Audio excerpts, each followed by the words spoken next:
First of all, I think unlike 1997, many Asian countries learned how to handle this kind of crisis and turmoil.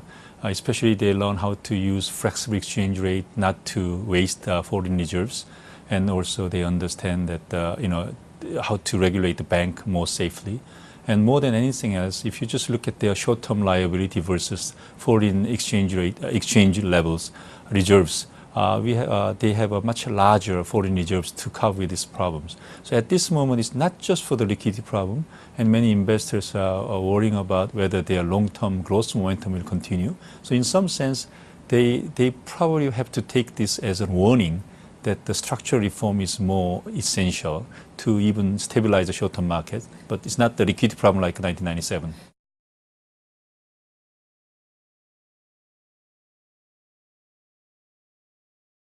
Yes, actually, we are saying that they shouldn't be complacent. And now, after the September announcement, I think also the recent, this partial breakdown of the, U.S. government, and that may actually slow down the QE tapering. But on the other hand, eventually this QE tapering will happen. And in the last couple of months, the market turmoil in the whole emerging market really shows how vulnerable this emerging economy is in terms of liquidity. So they have to be careful.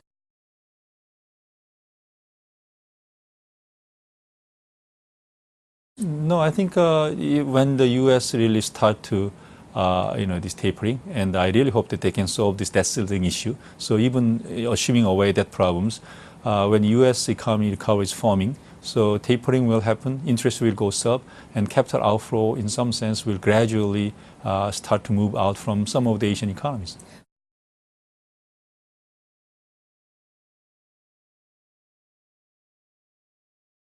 We have a simulation, and we find that the 1% slowdown of China will reduce the developing Asia's growth rate by 1/4 percentage point. But on the other hand, the impact is much severe in the East Asian countries, which has more trade relationship with China. So in principle, it can have a large impact in the medium term. But at this moment, the impact is not yet realized. And at the same time, we believe that our simulation is based on the historical data. But if China becomes quite successful in transforming from export orientation to domestic demand growth, then it can also import more from the ASEAN countries. So it has a pros and cons. But overall, we shouldn't expect that China will grow by two-digit growth rate.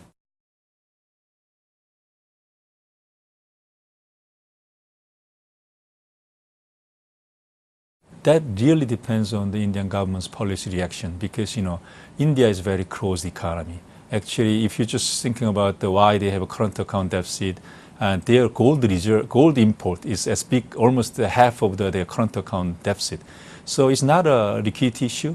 It's more like the structural issue why they have a higher inflation, high budget deficit.